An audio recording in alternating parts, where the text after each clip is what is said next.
Assalamualaikum warahmatullahi wabarakatuh. Waalaikumsalam warahmatullahi wabarakatuh. Bismillahirrahmanirrahim. La haula wa la quwwata illa billah. Asyhadu an la ilaha illallah wa asyhadu anna Muhammadar Rasulullah. Allahumma salli ala sayyidina Muhammadin wa ala alihi wa sahabatihi ajma'in, amma ba'd. Para sesepuh, asatidz al-mukarramun, hadirin dan hadirat rahimakumullah. Dalam kesempatan ini pertama-tama saya ingin ikut mendoakan mudah-mudahan putra Bapak Ijo Hadi yang baru disunat cepat sembuh, amin. Jadi anak yang cerdas, amin. Yang mampu berbakti kepada orang tuanya, amin. Dan bermanfaat untuk nusa dan bangsa, amin. Hadirin dan hadirat rahimakumullah,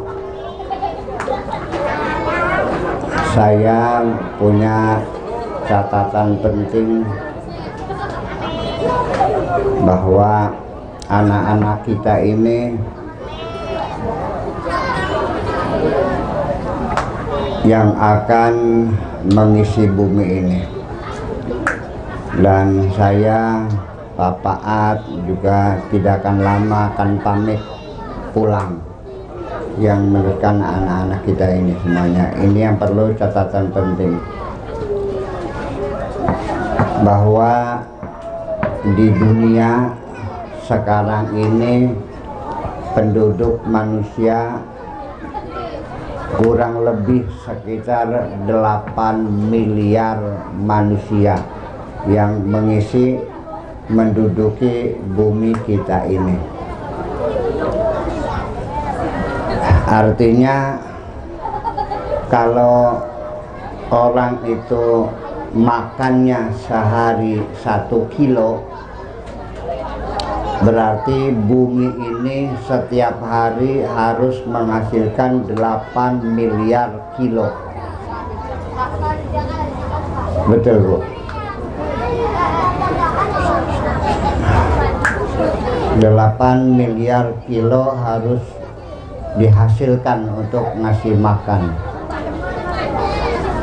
Penduduk dunia ini makin hari bukan makin sedikit, tapi makin terus berkembang.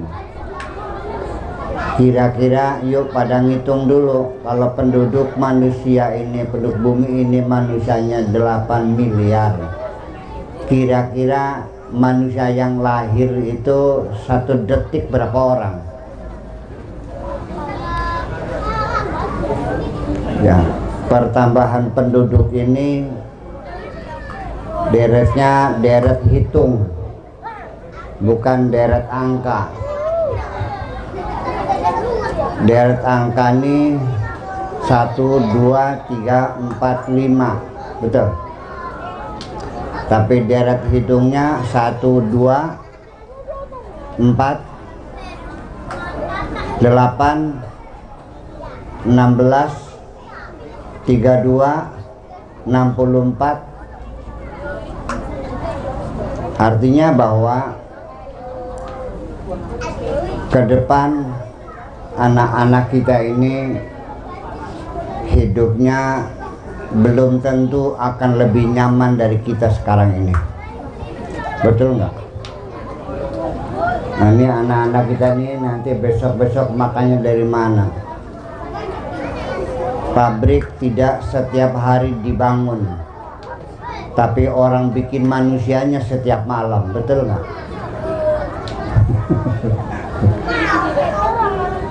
Ini kita kalkulasikan dulu. Tahun 60, seumur saya seperti ini sama anak-anak kita, penduduk Indonesia 60 juta waktu itu. Pemilu pertama ya 50 partai itu. kita kelaparan, makannya bulgur, gaplek, blegedor gedang. Tahu blegedor gedang? Bonggolnya pisang itu digali, dimasak buat makan karena nggak ada beras. Padinya, umurnya padi itu 7 bulan sampai 8 bulan. Ini artinya padi itu hanya 1 kali panen, dan 1 hektar itu paling dapatnya 1,5 ton atau 2 ton. Bayangkan, artinya dari sisi agama kita sebagai orang beriman memang kita tidak usah khawatir dari mana kita makan, betul nggak?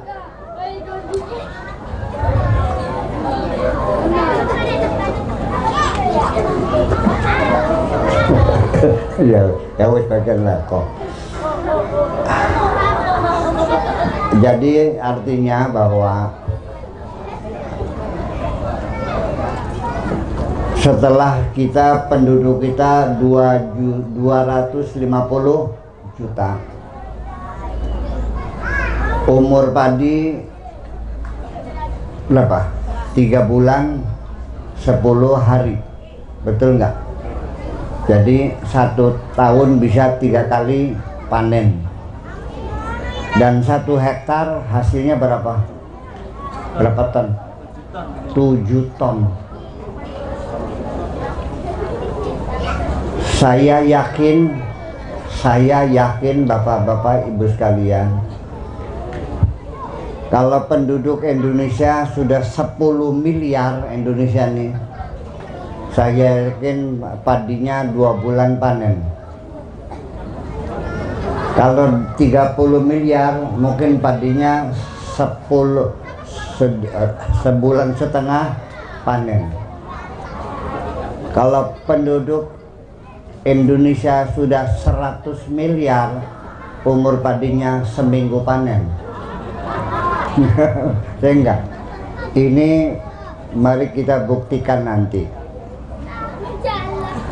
karena Allah berjanji wa ma min dabbatin fil ardi illa 'alallahi rizquha.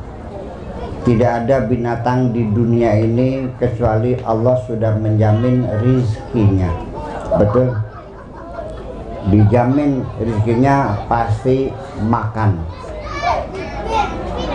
Jadi kesimpulan saya, apabila terdapat kelaparan dimanapun di dunia ini, maka sebetulnya bukan karena Allah tidak menyediakan makanan buat kita, tetapi ada orang-orang rakus yang serakah mengambil rezeki ini terlalu banyak untuk berfoya-foya sendiri, betul nggak?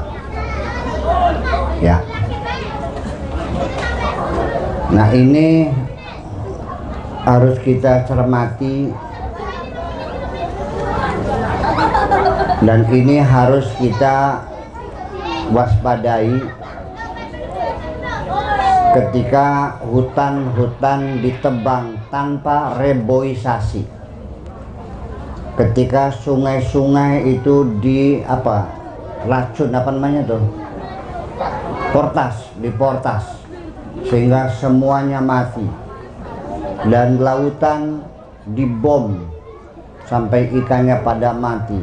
Pukat harimau mengambil ikan yang besar, yang kecil kena semua, terumbu karangnya hancur semuanya, tidak ada tempat ikan bersembunyi.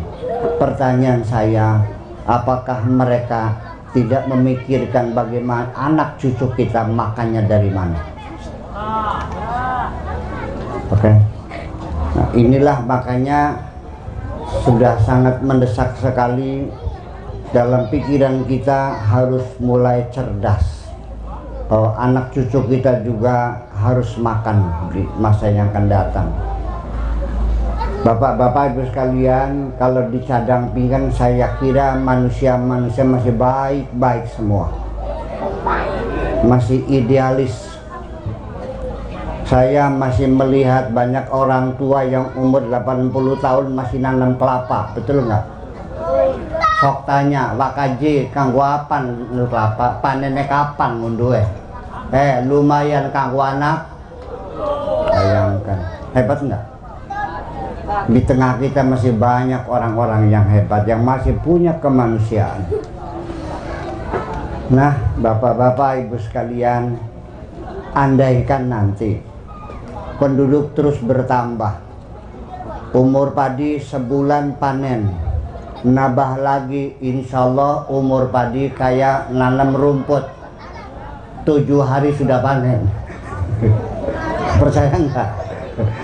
Kalau terus bertambah lagi, Allah juga tidak akan kurang akal. Nanti di akhir zaman manusia ukurannya sekilan dur,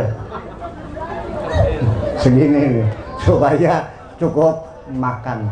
Akan dibikin manusia semakin kecil supaya makanannya cukup. Daratan dari hari ke hari habis, tanah pertanian habis buat jalan tol, betul? Buat pengairan, buat jalan kereta api, buat perumahan, buat pabrik. Lama-lama tanah pertanian kita akan habis semuanya. Nggak usah kecil hati, nanti Allah berikan ilmunya kepada kita, lautan bisa ditanam, namanya rumput laut. Cara nanamnya pakai tambang ditarik, ya, dipintilannya diikatin bibit rumput laut, ya, 1 bulan panen, dibikin tepung, nantinya makannya dibikin tepung, nanti makanannya kayak odol, lotot gitu tuh. Jadi barangkali ada yang merindukan pengen makan gedong gincu, nanti aromanya ditaruh lotot aja gitu. Setelah bertambah lagi, nanti akan Allah kasih ilmu, sekali makan cukup untuk seminggu tidak makan, kayak makanannya astronot. Sekali makan 15 hari bisa hidup baik. Percaya nggak? Nah, tetapi makanya oleh karena itu sesungguhnya kekhawatiran kita kepada anak-anak kita bukan kesediaan, bukan persediaan alam untuk memberi makanan, tapi sangat tergantung pada keadilan sosial. Sekalipun tanahnya subur makmur, kalau tidak ada keadilan sosial, selalu terjadi kelaparan di mana-mana, betul? Nah, oleh karena itu pendidikan kita ke depan nanti jangan hanya mengejar nilai-nilai kognitif, tapi juga harus langsung bisa menyentuh psikomotorik. Adanya kepedulian kepada sesama kita, itu yang penting sekali. Bapak-bapak dan ibu sekalian, Allah menjamin rezeki kita. Wa ma min dabatin fil ardi illa 'alallahi rizquha. Tetapi kita harus tahu, anak-anak sekalian, sumber rezeki itu dari mana datangnya. Anak-anak harus tahu rezeki itu sumbernya dari 2. Satu yang ada di kepala kamu, yang kedua ada di kekayaan alam semesta, alam ini. Ada di otak, sumber daya nih, sumber daya manusia dan sumber daya alam. Kekayaan alam dan otak manusia, itulah sumber rezeki kita. Jadi kalau tanahnya subur tapi otaknya goblok, sengsara tetap. Percaya nggak? Tetapi sekalipun tanahnya miskin, kering kerontang, tidak menghasilkan apapun, tapi kalau otaknya cerdas bisa makmur nggak? Seperti mana? Jepang. Seperti apa lagi? Singapura, betul nggak? Taiwan, betul nggak? Makmur. Tapi kalau tanahnya subur, otaknya goblok, ya itulah penderitaan. Tetapi ada negara yang memang tanahnya subur, kekayaan alamnya luar biasa, ditambah otaknya cerdas. Seperti Amerika, seperti Inggris, seperti Perancis, seperti Jerman, seperti Cina. Sekarang memimpin dunia. Nah, oleh karena itu, di samping melestarikan alam supaya jangan habis, tidak tersisa untuk anak cucu kita, juga ke depan kita minta masyarakat mementingkan pendidikan untuk anak-anak kita. Setuju? Setuju? Iya dong. Ibu-ibu sekalian, masyarakat Sadang Pinggan ini sangat beruntung dibandingkan desa-desa lain di Indramayu.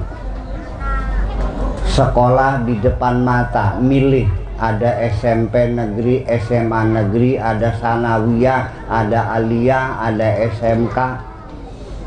Di situ anak-anak kita akan menjadi pintar dan bisa nyari makan nantinya. Iya, tapi nggak tahu bapaknya. Orang Sadang Pinggan berapa yang sekolah? Iya, coba tolong didorong nih. Mana pakunya? Ada nggak pakunya? Ya udah. Jadi artinya kita titip kepada ibu-ibu, bapak sekalian, anak-anak kita ini, tolong masa depan mereka harus kita pikirkan. Jangan tidur nyenyak, jangan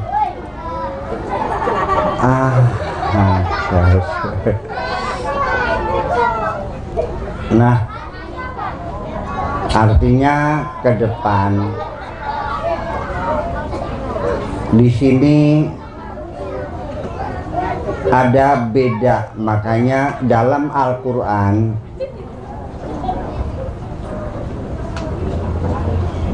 ada istilah al-qasituna, ada istilah al-muqsituna.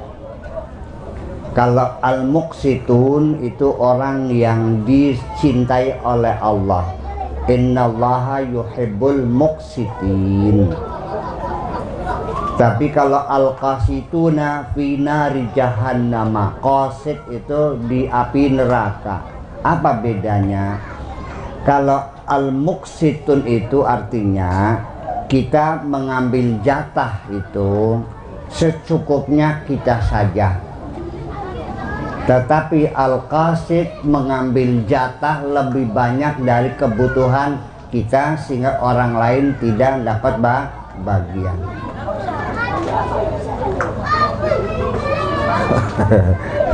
Udah biar aja. Ada teh kebocah.